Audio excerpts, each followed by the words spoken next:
Hello everybody.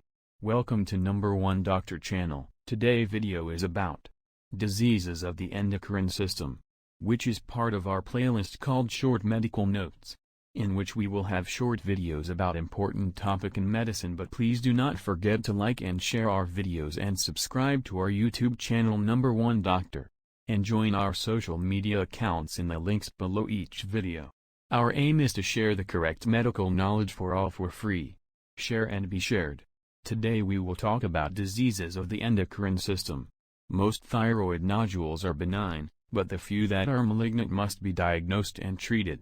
These can occur at any age, and the most worrisome item in the history would be prior exposure of the gland to radiation. As a rule, thyroid cancer does not affect thyroid function. Some practitioners start the workup with sonogram, which can exclude some lumps that are clearly not neoplastic. Otherwise the diagnosis is made by fine needle aspiration FNA, which in most cases indicates whether the node is benign, if so, follow-up, or has papillary, medullary, or anaplastic cancer. Follicular cancer is not easily diagnosed by FNA, and a lobectomy may be needed to determine if a follicular neoplasm is benign adenoma or malignant. Papillary cancer is very slow-growing, and the extent of surgical resection is dictated by the size of the tumor or the presence of metastatic nodes. Follicular cancer has rudimentary function. It can take radioactive iodine if it does not have to compete with normal thyroid tissue. Thus, a total thyroidectomy is always done for follicular cancer, because doing so permits use of radioactive iodine in the future to identify and treat any potential metastasis. Medullary cancer comes from the C cells that make calcitonin useful for follow-up. It is aggressive, and radical surgery is justified. Workup for pheochromocytoma is indicated, as they often coexist. Men. Type 2. Anaplastic cancer is seen in old people. It grows like wildfire, and often all that can be done for the patient is a tracheostomy. Hyperthyroidism is treated with radioactive iodine in most cases. There is a very limited role for surgery on patients who have a hot adenoma. Hyperparathyroidism is most commonly found by serendipitous discovery of high serum calcium in blood tests rarely seen in the full florid disease of stones, bones, and abdominal groans. Repeat calcium determinations, look for low phosphorus, and rule out cancer with bone metastases. If findings persist, do parathyroid hormone PTH determination and interpret in light of serum calcium levels. Asymptomatic patients become symptomatic at a rate of 20 per year, thus elective intervention is justified. 90% have single adenoma. Removal is curative. Sestamier B scan helps locate the offending gland or glands, and intraoperative PTH assay confirms that they have been extirpated.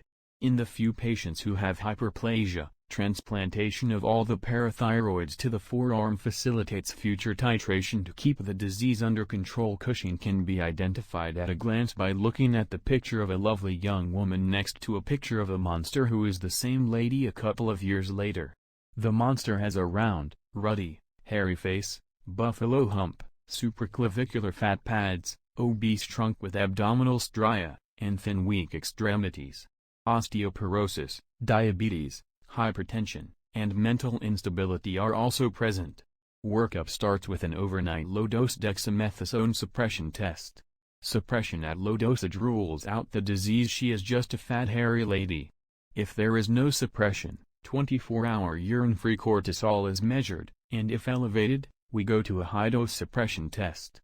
Suppression at a higher dose identifies pituitary microadenoma.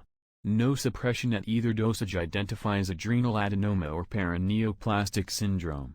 Do appropriate imaging studies: MRI for pituitary, CT scan for adrenal, and remove the offending adenoma.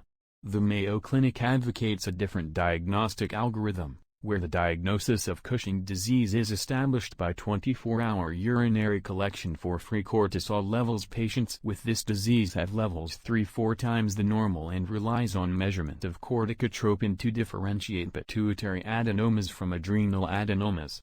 Zollinger-Ellison gastrinoma shows up as virulent peptic ulcer disease, resistant to all usual therapy including eradication of Helicobacter pylori and more extensive than it should be several ulcers rather than one, ulcers extending beyond first portion of the duodenum. Some patients also have watery diarrhea. Measure gastrin and do secretin test if values are equivocal. Locate the tumor with CT scan with contrast of the pancreas and nearby areas. Remove it. Omeprazole helps those with metastatic disease. Insulinoma produces CNS symptoms because of low blood sugar, always when the patient is fasting. Differential diagnosis is with reactive hypoglycemia attacks occur after eating and with self-administration of insulin.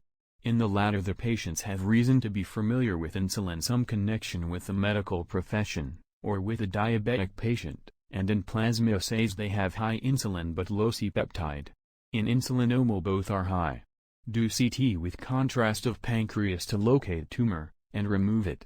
Some medically sophisticated patients are using sulfonylureas to induce endogenous insulin secretion, and defeat the diagnostic value of C-peptide. Levels of those drugs need to be measured in the workup. Nisidioblastosis is a devastating hypersecretion of insulin in the newborn, requiring 95 pancreatectomy. Glucagonoma produces severe migratory necrolytic dermatitis, resistant to all forms of therapy, in a patient with mild diabetes, a touch of anemia, glossitis, and stomatitis. Glucagon assay is diagnostic, CT scan is used to locate the tumor, resection is curative. Somatostatin and streptozocin can help those with metastatic, inoperable disease. Thanks for watching our video and hope to see you again in next videos. Do not forget to see other videos in our channel. With my best wishes, Dr. Atef Ahmed. Best wishes, Dr.